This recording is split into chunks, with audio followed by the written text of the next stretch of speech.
이루연구 TV 오신 여러분 환영합니다. 저는 스포츠조선 유동현. 루키더 바스켓 이동환입니다. 네, 1월 첫째 주 까치까치 설날은 네. 오늘이고요. 예, 그렇죠. 2021년 첫 방송이네요. 그렇습니다. 예. 네, 1월 첫째 주. 혹시 네. 뭐 새해 맞이하시면서 네. 소원 비셨습니까? 아니, 그동안 저는 항상 작심삼일이었기 때문에 예. 뭐 소원 안 빌었어요. 아, 그냥 그렇죠. 계획도 없어요. 예. 예, 그렇군요. 그냥 살라고. 예. 저는 다이어트를 열심히 했습니다. 될까요? 제가 2020년을 정말 이른온과 함께 네. 보내면서 행복해서인지 살이 많이 쪘거든요. 네. 예, 올라져 있었는데 이제 그 살도 다시 빼겠다. 예, 각오를 했습니다. 이루연구와 같이 함께 하면서 카메라만 보는데 예. 예, 그러면 열심히 뭐 일하고 그래야 되면 살이 빠져야 되는 거 아닙니까? 왜 살이 찝니까? 기분이 너무 좋으니까 야 맛있는 거 먹으면서 축하하자. 맨날 파티예요? 그렇죠. 예, 저희끼리 회식도 하고 혼자 자축하고 이러다가 그렇죠. 많이 쪘는데. 찜닭 먹고 예, 떡볶이 그렇죠. 먹고 아 그렇죠. 내가 그렇죠. 이거 근처에 맛있거든요 그거. 예. 내가 너 이동 기장은 썰어가고 예? 찜닭 포차도 가고. 예. 다 먹었어. 예. 그래서 살을 네. 빼야겠다. 네, 예, 이렇게 알겠습니다. 결심을 했습니다. 네, 알겠습니다. 될지 안 될지는 또 지켜봐야겠죠. 예. 자, 1월 첫째 주 KBL 루머 임팩트 1부 순서 한번 진행을 해보도록 하겠습니다. 1부 댓글부터 한번 소화를 하고 가보도록 하겠습니다. 백재용님이 구독자가 8,000명이요. 축하드립니다. 10,000명 가자. 이런 거 화이팅인데 항상 감사드립니다. 예, 그렇습니다. 저희 아이덴 캉님이 아이덴 캉님도 많이 보내주세요. 네. 아, 그렇죠. 저희 댓글 꾸준히 달아주시는데, 네. 올 시즌 처음으로 삼성이 하위권에 처져 있을 때, 유도혁 기자님의 쓴소리 덕분에, 전반적으로 내용이 좋아진 것 같아서 4위까지 올라왔네요. 네. 유 기자님의 쓴소리 꼭 부탁드립니다. 영주 신기성 화이팅! 예, 영주신기성. 그렇죠. 제가 영주신기성이죠. 예. 그렇죠. 류초리가 나타나면 삼성이 반등한다. 아. 예, 그 어떤 법칙이 만들어진 것 같습니다. 그 지난주 살짝 이제 삼성에 대한 예감이 불안해가지고 예. 그렇게 하고 나서 오리온 게임을 봤어요. 예. 역시 한 번 더 정신을 못 차리더만. 그렇죠. 대패를 당했어요. 그렇지. 예. 예. 아, 뭔가 인연이 있는 것 같아요. 이상해요. 예, 아무튼 아무것도 없습니다. 예, 그렇습니다. 예, 그리고 김자이언츠님이 시즌 초반에 김영환 선수 돈 많이 받는다고 다들 뭐라고 하시더니 이제 돈값 하는 거 인정하세요? 이렇게. 인정이요. 예. 근데 저희가 김영환 선수 돈 많이 받는다 이렇게 얘기를 안 했고 정확하게 얘기하면 예, 그렇죠. 연봉 특집을 할 때 김영환 선수가 돈이 많이 받는 것처럼 보인다. 농구 팬들도 뭐라고 그러고 그런다. 근데 실제로 따져 보니까 김영환 선수의 어떤 연봉 인상분은 합리적이다라고 저희는 얘기를 했어요. 그거 자료화면 있을 거예요 아마. 그렇죠. 아니 오히려 제가 보기에는 이 댓글은 다른 어떤 그 김영환의 연봉을 비난하신 다른 분들에 대한 어떤 댓글인 것 같아요. 아, 그렇죠. 저희는 오히려 조금 이렇게 합리적일 수 있는 부분이 있다라고 했다가 오히려 몰매를 맞았습니다. 제가 하도 사과를 많이 하다 보니까 예, 굉장히 디펜스적으로 가고 있어요 지금. 그렇죠. 이제 소극적인, 예, 그렇죠. 소극적인 어떤 경기 운영을 하고 있습니다. 예. 그렇군요. 이제 가마솥 뚜껑만 봐도 놀라네요. 사실자. 예. 그런 거죠. 가마솥 뚜껑. 예, 그렇습니다. 아재네요. 예. 가마솥을 본 적 있는 세대입니다. 저는 나름. 예. 전 타고 놀았어요. 타고 놀았다고요? 네.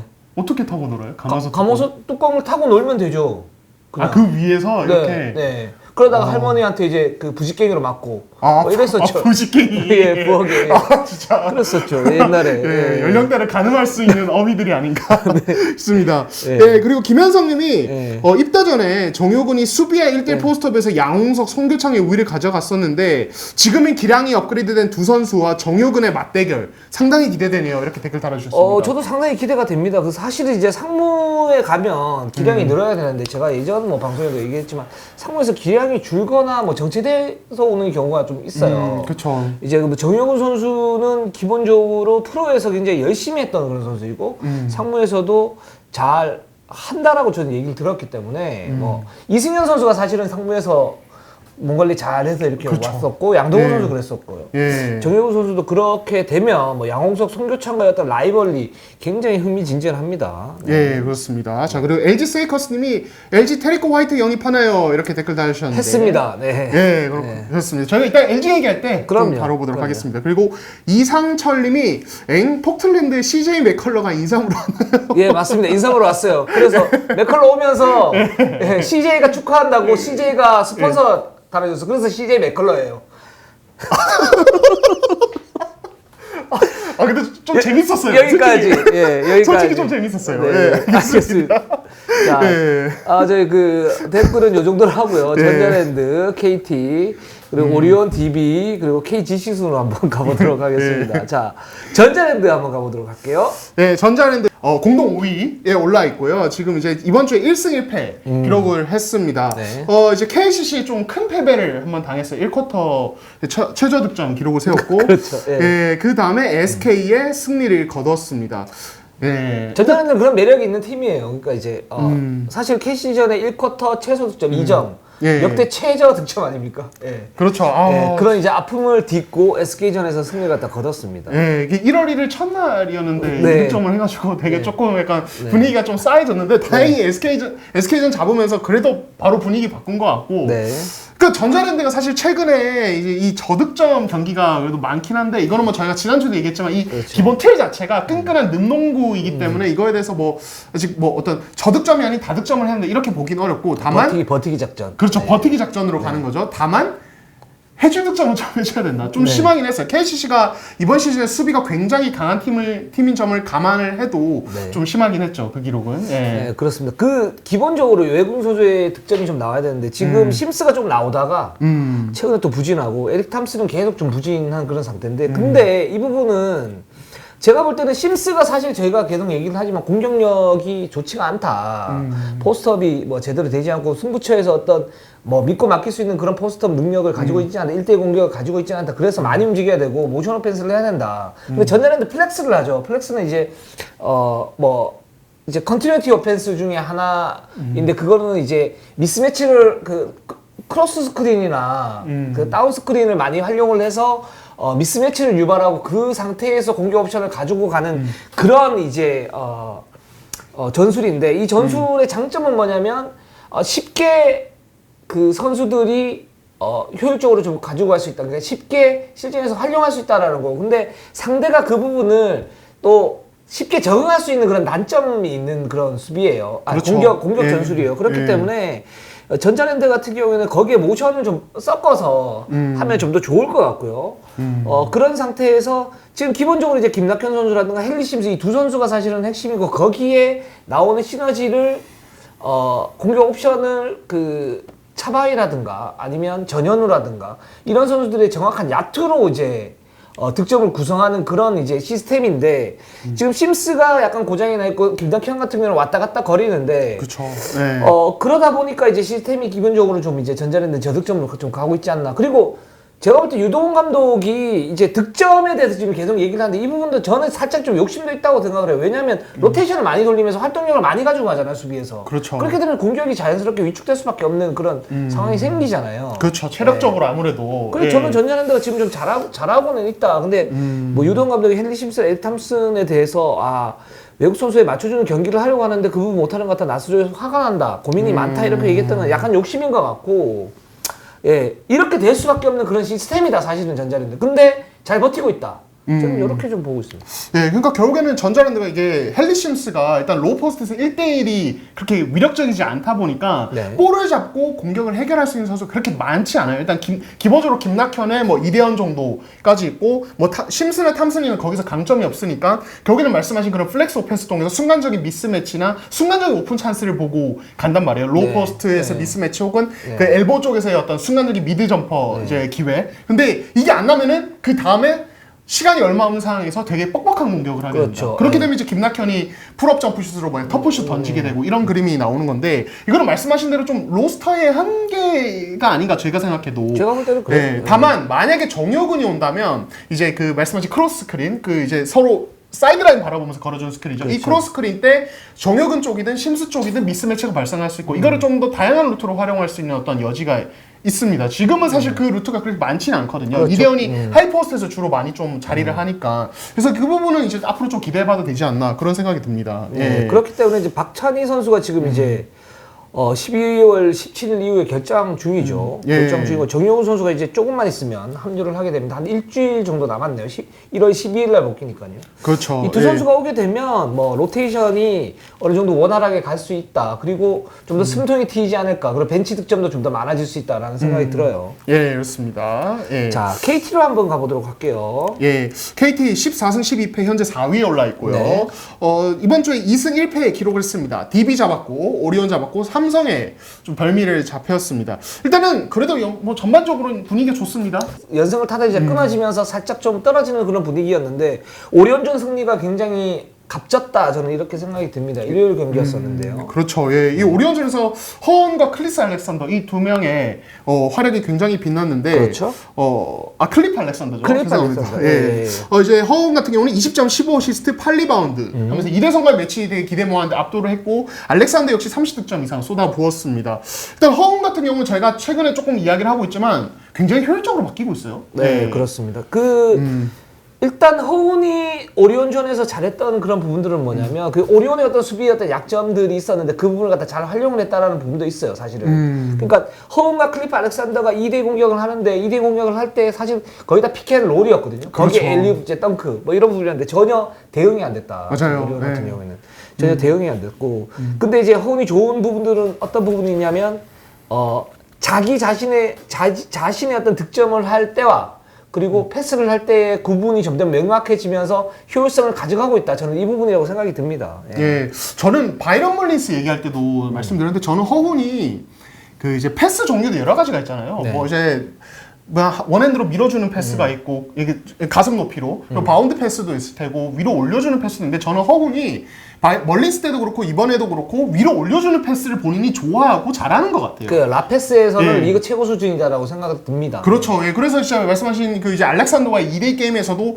대부분의 어떤 좋은 패스들은 그런 라패스 형태로 나오고 허 본인이 그걸 되게 하고 싶어하는 게 플레이를 보면은 느껴지고 알렉산더 같은 경우는 림에 어느 정도 다가간 상태에서 허운에게 그 볼을 받으면 거의 웬만하면 워낙 그 수직 점프가 높아서 덩크로 마무리할 수 있는 능력이 되거든요. 네네. 그래서 허운의 2대2 파트너, 그러니까 브라운이 허운과 뭔가 시너지가 나는 2대2 파트너가 아니라면 허운의 2대2 파트너를 다른 외국 선수 한 명에서 좀 찾았어야 했는데 KT가 알렉산더 되게 잘 데려왔다는 느낌이 들어요. 들고 뭐 기본적으로 오리온 수비도 되게 문제점이 많았다고 저도 생각을 하는데 이거는 조금 이따 오리온 얘기를 하면서 좀 하도록 하고 그리고 이 이제 KT가 허훈을 활용하는 방식 중에 저는 개인적으로 뭐가 하나 좀 이제 언급을 하고 싶냐면 네. 예, 예. 아, 작전판 오랜만에 나네요. 예, 오랜만에 쓰네요. 자, 협찬천전했네요. 예, 그렇습니다. 예. KT가 초록색, 민트색 유니폼을 입으니까 네, 제가 네. 이걸로 한번 해볼게요. 디테일. 이런 것까지 다 생각하면서 하는 일인원고입니다. 고품격. 예.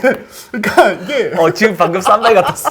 새해 첫날부터 너무 저질이었나요? 예. 근데 이제 여기에는 좀 이제 다 안 나와 있는데 이게 하프라인이라고 가정을 해보자고요. 그러면은 KT가 이 허운의 어떤 가속 능력 그리고 이제 다른 선수들의 스페이싱이라고 해야 될까요? 이런 것들을 극대화하기 위해서 특히 오리온전에서 이게 많이 나왔어요. 더 노골적으로 활용하려고. 그러니까 하프라인 넘어올 때부터 한 명이 아예 하이스크린을 걸어줘 버리는 굉장히 높은 지점에서.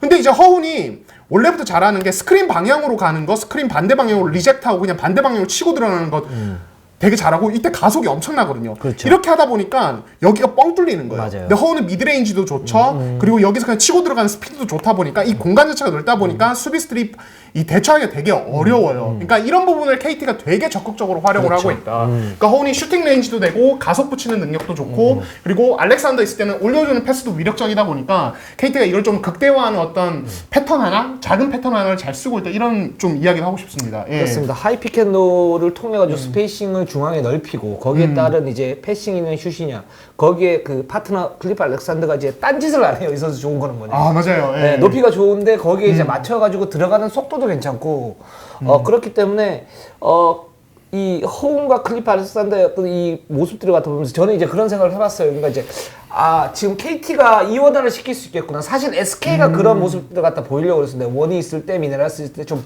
다르게 했던 그런 부분들. 근데 이거를 지금 KT가 좀 하고 있구나. 허운과 클리프 알렉산더 2대2. 그러니까 허운 중심이죠. 그렇죠. 그럴 때는 허운 중심으로 가고 그렇지 않고 브라운이 딱 들어왔을 때 브라운이 링크 역할을 갖다 할 수 있으니까 거기에서는 이제 양홍성이나 김영환의 어떤 위력을 극대화할 수 있는 그런 이제 패턴을 사용을 하면서 상대에 따라서 그걸 이제 자유자재로 쓰는 그런 모습들을 갖다 보이고 있는데 이 부분이 올 시즌 KT의 어떤 경쟁력의 코어가 아닌가라는 생각이 들어요. 그리고 그 이원화가 한마디만 더 보시면 그 중요한 것은 허훈의 체력 세이브가 가능해진다. 그러니까 그렇죠. 사실은 허훈이 거의 한 40분 중에 30분 몰아치다가 막판에 체력 빠진 상태에서 또 뭐 클러치 득점하려다가 무너지는 경우가 있었잖아요. 자멸하는 경우가 있었는데 많았죠. 이렇게 이제 말씀하실 때 이원화가 되면은 자신이 주가 아닐 때, 그러니까 브라운이 있을 때는 조금 쉬어주고 그때 체력 세이브하고 이제 알렉산더나 자기가 조금 주도해야 되는 어떤 라인업이 있을 때는 그때 또 확 몰아치면서 그냥 경기를 끝내버리는, 그러니까 이런 좀 효율적인 어떤 40분 운영도 가능하다. 이것도 좀 의미가 있는 것 같아요. 그리고 네. 오리온전에서 좋았던 게 뭐냐면 초반에 이대성 수비가 괜찮았는데 허훈이 그러니까 이게 무슨 문제냐면 허훈이 제가 수비가 약하다 했던 거는 뭐냐면 첫 번째는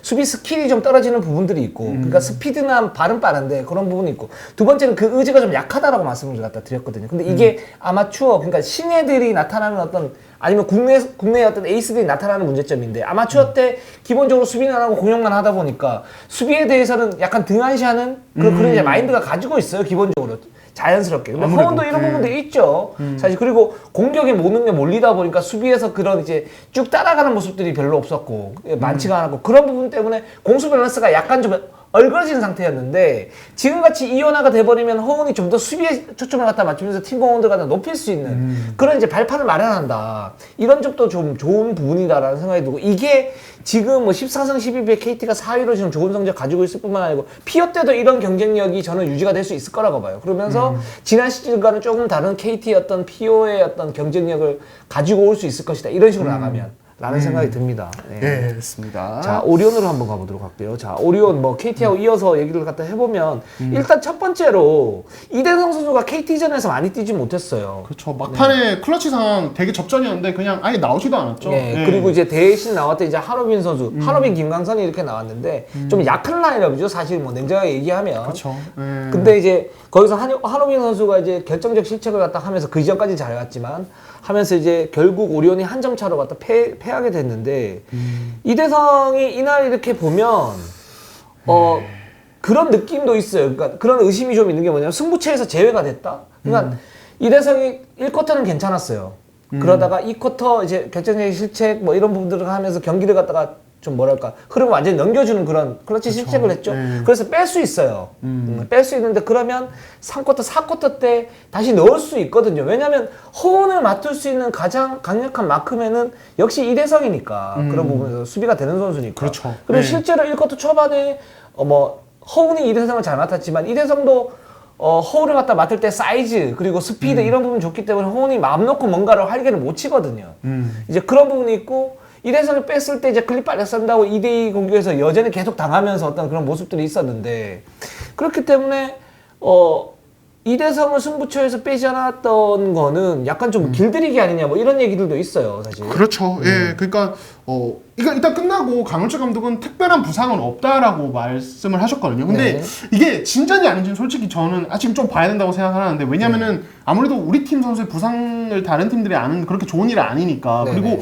그 교체될 때 이대성 선수 선거대 교체될 때 약간 절뚝이는 모습이 있었어요. 그래서 저는 부상일 수도 있겠다는 생각은 들지만 근데 만약에 강원철 감독의 말이 사실이라면 이건 말씀하신 대로 그런 어떤 길들이기 일종과 또 연관지어서 생각을 할 수밖에 없는 부분이고 그리고 이날 경기 같은 경우도 뭐 KT의 2대1 할 때 KT 쪽에서 뭐 해치백을 한다든지 이럴 때 그 이제 해치백 할 때 강하게 이제 신체 접촉이 일어난단 말이에요. 그럴 때 밸런스가 흔들려서 볼을 그냥 흘려버린다든지 좀 황당한 턴오버를 한다든지 이런 상황이 자주 나왔어요. 근데 이거에 대해서 물론 이제 문제죠. 문제인데 이거에 대해서 아예 클러치 타임 때 빼버리는 식으로 질책을 하는 거는 이게 좀 정상적인 그림은 아니긴 해요. 그렇죠? 예, 그래서 조금 아쉽고 그리고 그럼 이대성이 빠졌을 때 오리온은 어떤 모습인가? 근데 사실 그것도 그렇게 뭐 공격적으로 원활해 보이진 않더라고요. 그렇죠. 예. 네. 그러니까 최근에 특히 이 오리온이 로우 포스트에 볼 투입하고 뭔가 공격을 하려는 어떤 빈도가 되게 높아지는 그렇죠. 것 같은데 이게 굉장히 좀 뻑뻑하더라고요. 예. 제가 계속 이게 말씀드렸던 게 뭐냐면 왜 제프 VD와 1대1을 갖다 시키느냐 또는 뭐 이승현과 이제 포스트업 1대1 갖다 시키는 것도 괜찮지만 기본적으로는 스크린을 치고 거기서 2대2 공격을 하고 거기서 파생되는 허일영이나 뭐 그 슈터들 김강선이나 이런 선수를 갖다 활용을 한 상태에서 그런 공격을 막판에 가지고 가는 거는 효율적일 수 있지만 근데 주구장창 사실 이승현 선수한테 포스트업을 갖다 시켰거든요. 물론 이제 오리온이 경기가 풀리지 않은 그런 모습들도 있긴 한데 그렇기 때문에 이 부분 그런 이제 게임 플랜 같은 경우는 오리온의 어떤 경쟁을 갖다 갉아먹는 그런 전 게임 플랜이라고 생각이 들고 사실 KT전에서 뭐 이대성 선수가 뭐 초반에 좋지 않았었고 KT가 많은 점수를 앞서가긴 했지만 막판에 또 따라가지 않았습니까? 허일영 그렇죠. 선수가 어떤 3점 슛을 예. 해가지고 따라갔었는데 그러니까 경기 플랜 자체가 제가 볼 때는 좀 혼란스럽다라는 생각이 듭니다. 예, 그러니까 오리온이 그 이제 뭐 쓰는 여러 가지 공격 패턴 중에 이제 방금 언급한 포스트에 볼 투입하고 이제 저희가 모비스 얘기할 때 말씀을 드렸었는데 그 이제 스플릿 형태를 통해서 잠깐 그 이제 그 이제 스크린을 통해서 기회를 보는 것 그거 외에 또 엘보에서 반대편으로 이제 볼 없는 쪽에서 오프 스크린 통해서 기회 보는 것 뭐 이렇게 한 2가지 정도를 쓰거든요. 근데 이게 단점이 뭐냐면 이 첫 패스가 안 됐을 때 굉장히 공격이 뻑뻑해져요. 답이 없어요. 그래서 이제 로슨 같은 경우에 그 이제 포스트에서 이종현이 밖으로 빼줬는데 그거 잡고 그냥 왼쪽 돌파하다가 그냥 상대 수비에 막혀서 그냥 미스샷하고 막 이런 경우들이 자꾸 나오는 거거든요. 그래서 저는 사실 오리온이 이 공격의 답답함을 좀 최소화하려면은 이대성이나 한호빈의 2대2 빈도로 그래도 어느 정도는 가져가야 된다고 보는 게 맞는데 네. 지금 오리온이 약간 그거랑 반대 방향으로 하는 것 같아서 조금 그리고 볼이 없을 때 무브가 굉장히 안 좋아요 지금 오리온이. 그러니까 오리온이 지금 15승 12패 뭐 3위를 달리고 있고 좋은 성적을 가지고 있지만 그거는 이제 기본적인 전력 자체가 좋은 부분이 있거든요. 이승현이나 이대성이나 그렇죠. 이대성 기복이 좀 있긴 하지만 뭐 허일영도 괜찮고 위디나 사실 로슨도 나쁘지 않은 외국인 선수예요. 그러니까 이정현도 있고 그러니까 최근에 이제 최현민 선수도 나름 굉장히 좋은 역할을 갖다 하고 있고요. 김무성 괜찮고 그러니까 그렇죠. 그걸 이제 어떻게 조합하느냐의 문제이고 사실 오리온이 제가 볼 때는 KCC 같은 어떤 연승을 탈 수 있지 않을까라는 생각을 했었는데 지금 같은 상황에서는 그런 이제 오프더볼 움직임 자체가 좀 효율적이지 않으면서 승부처에서 무너지는 경우가 한 점차, 두 점차 패배가 많거든요. 그러니까 이런 부분들은 좀 문제가 좀 있지 않나라는 생각이 들고 근데 그게 이제 강호중 감독이 언어의 연금술사 아닙니까? 성리학자. 그렇죠. 예. 근데 작전 타임 때 이렇게 보면 디테일한 작전 지시가 보이진 않아요. 어떤 부분이냐면 예를 들어서 오리온전에서 허운과 알렉산더가 2대2 공격으로 오리온의 코트를 맹폭을 해요. 그렇죠. 예. 그때 강호중 감독이 이렇게 얘기합니다. 알렉산더 위로 뜨니까 조심해야 된다. 근데 그 다음은 어떻게 조심하고 어떻게 해야 되는지 디테일. 거기서 얘기를 해줘야죠. 수비 변화를 갖다 주든가. 근데 수비 변화가 이제 지역 방어였죠. 지역 방어인데 좀 늦었어요. 많이 늦었어요. 당할 거 다 당하고 이제 지역 방어를 다 섰고 그 다음에 마지막으로 그 KT의 마지막 공격에서 승부처에서 브라운이 1대1로 밀고 올 것이다. 이거 조심해라라고 얘기를 했어요. 그때 지역 방어 설 때 허일영 쪽으로 브라운이 실제적으로 밀고 왔죠. 그리고 제프 위디 선수가 쫙 들어오면서 여기서 보시면 자 허일영 선수 이제 브라운이 밀고 들어와요. 제프 위디가 이렇게 있고 이렇게 서 있어요. 예. 근데 그러면 더블팀을 가져야 되잖아요. 그리고 그렇죠. 이런 식으로 잡아줘야 되는 거 아닙니까? 잡아줘야 되는 거 아닙니까? 로테이션을 돌면서. 그죠? 그래, 더블팀에는 로테이션이 돼야 되는데, 움직임이 하나 없이 제프 이드가 이렇게 있다가 브라운이 슛을 하는 직전에 더블팀이 들어와가지고, 여기서 골을 먹으면서 그게 결승골이 돼버렸어요. 그러니까, 이런 부분들이 사실은 뭐, 정규리그 때 뭐 고칠 수 있습니다. 충분히 고칠 수 있고. 근데 그 승부처에서 하나 잡아주고 안 잡아주고, 요게 흐름에서 영향을 미치고, 그게 결국은 이제, 정규리그 1, 2위를 하느냐, 3, 4위로 내려가느냐, 요 차이가 있는 거고, 1, 2위로 올라가게 되면은 상황에 갈 확률이 높아지고, 챔프전에 갈 확률이 높아지지 않습니까? 그렇죠. 그런 차이가 생기는데, 이제 그런 부분에 대해서 좀 오리온을 좀 잡아야 될 것 같아요. 안 잡으면, 지금 사실은 오리온이 위에서 놀아야 되는 팀이거든요. 더 지금. 위에 있어야죠. 네, 예. 위에서 놀아야 되는 팀인데, 이런 식의 어떤 데미지가 쌓이게 되면, 제가 볼 때는 오리온이 뭐 이번에도 그냥 뭐 한 6강 정도 갔다가, 거기서 플레이오프 때, 뭐, 굉장히 좀 큰 변수가 좀 생기지 않을까라는 생각이 들어요. 예, 맞습니다. 자, DB로 한번 가보도록 하겠습니다. DB는 지금 1승 2패를 했어요. KT한테 졌고 SK한테 졌는데 SK전은 굉장히 좀 아까웠죠. 그렇죠. 네. 예, 그리고 KG 시전 넉넉하게 승리를 거뒀고 역시 가장 저희가 먼저 얘기해야 될 그 얀테 메이튼 합류 효과인데 그렇죠. 메이튼의 플레이 어떻게 보셨어요? 예. 저는 또박또박 잘한다. 라는 생각이 들어요. 근데 그 이상이 될 수 있을까? 슈퍼 연봉이 될 수 있을까? 이제 그건 아닌 것 같고 제가 볼 때는 이제 타이릭 존스가 워낙 임팩트가 강했기 때문에 그렇죠. 예. 예, 임팩트 평균에서 약간 좀 위. 요 정도는 한다 지금 메이튼이. 근데 요 정도만 해줘도 사실 DB 입장에서는 효과가 굉장히 있을 수 있다. 예를 들어서 김정주 선수를 그러니까 이제 스트레치가 하이로 게임을 갖다가 할 수 있고 두경민이나 허웅 DB형의 어떤 수비 부담도 좀 줄여들 수 있고요.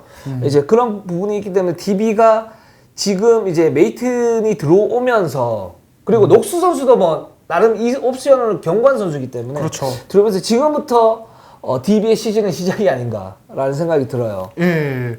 근데 저는 이동혁 기자가 본 것보다는 조금 더 좋게 보긴 했어요. 그러니까 네. 이 선수가, 그러니까 저는 사실은 좀 빅맨 유형의 어떤 타입의 선수라고 계속 생각해왔고, 네. 이전에 미국에서 모습 봤을 때 좀 등지고 하는 플레이가 좀 더 많아서, 물론 페이스업도 가능하다고 하지만, 네. 딱 그런 타입의 어떤 듬직한, 득점력 좋은 어떤 골밑 어떤 공략 위주의 빅맨인 줄 알았는데 막상 와서 보니까 SK전도 그렇고 이 퍼리미터에서 어떤 핸들링도 되고 돌파도 되더라고. 그러니까 네. 똑같은 빅맨 타입끼리 붙었을 때 예를 들어서 자미로니아 붙었을 때 퍼리미터에서 드리블 하다가 그냥 순간적으로 이제 헤지테이션 무브로 제쳐서 레이업을 넣는데 이런 식의 어떤 동작도 되고 SK전에서 3점도 이제 넣을 수 있더라고요. 이 선수 슈터치가 되게 괜찮더라고요. 그러니까 활용하기에 따라서 좀 퍼리미터에서 외곽에서도 조금 옵션을 줄 수도 있는. 그러니까 공격에서 좀 옵션이 좀 다양한 편이다. 네네. 예, 그런 생각이 들고 상대 수비에 막혔을 때 스텝으로 뚫는 법도 알고 그래서 물론 이제 그 전에 다이렉터스가 너무 별로여서